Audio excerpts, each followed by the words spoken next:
Good morning, teacher. I am Nicole Guerrero and I'm going to present the GUIA app number 3. The topic for this GUIA is the content-based instruction and the task-based instruction. So first, let's start with the content-based instruction. So, what is the CBI? It is an approach to language teaching that focuses not on the language itself, but rather on what is being taught through the language.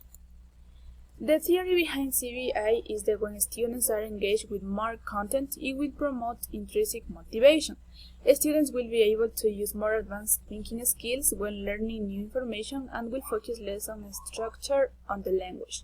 This approach is very student-centered as it depends entirely on the student's ability to use the language. Now I'm going to talk about the task-based instruction. So what is it? This approach focuses on the use of authentic language and on asking students to do meaningful tasks using the target language.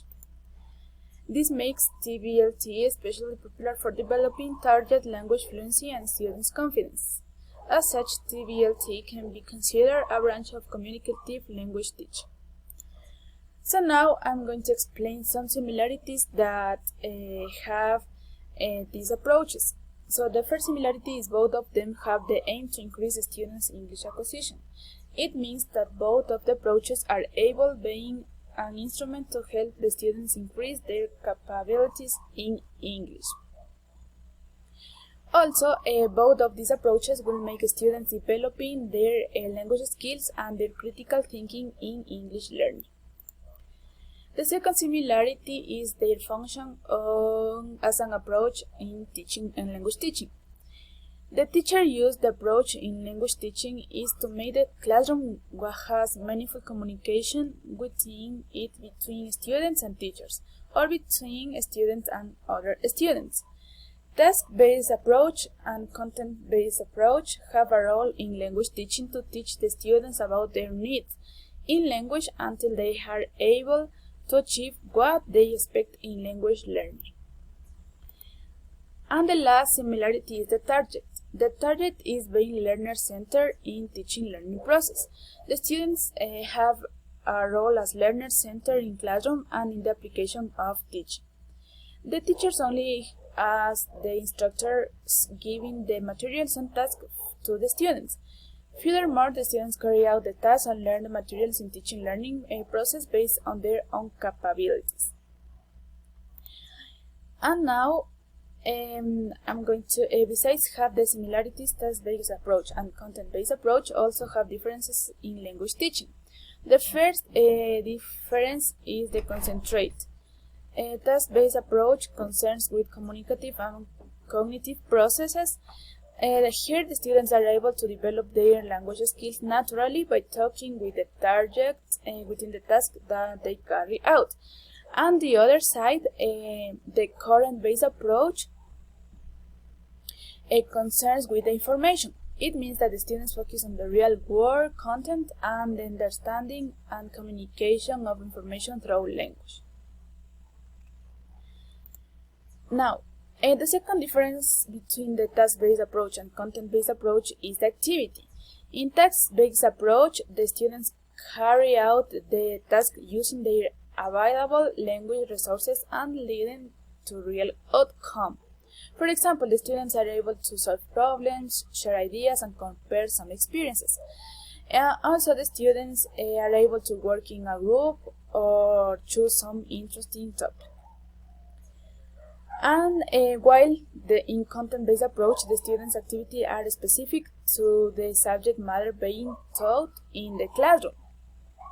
It means that the students are exposed to study skills and learn a variety of language skills which prepare them for a range of academic tasks they will encounter. Also, the students are able to do some projects work in content-based approach, which is focused on the content learning. But the students are not only to do this in a group, but they are also able to do this on their own. And finally, the third difference is the outcome of the process both of the approaches. In task-based approach, the students will acquire opportunities for meaningful language utilization in their real life. It means that the students have a good interaction with others because they often work in groups and have more negotiation and more interaction with other students. Also, here the students develop language skills and they use so many forms on the target language. They also have more communicative context and than contextualized learning.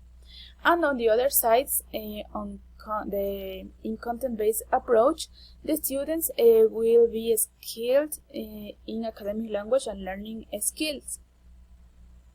So here the students are becoming more knowledgeable and creating high-level thinking skills for themselves. And here also the students can learn more about how to express their thoughts through language and their skills and create critical thinking ability and English acquisition.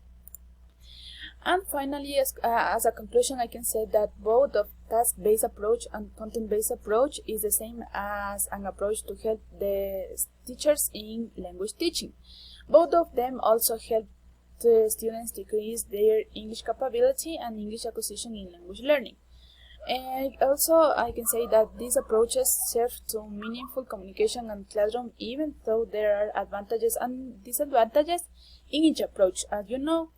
And therefore, teachers have to choose the appropriate approach for students based on their needs in English learning, so the students are able to develop their skills. And that's all, teacher. Thank you.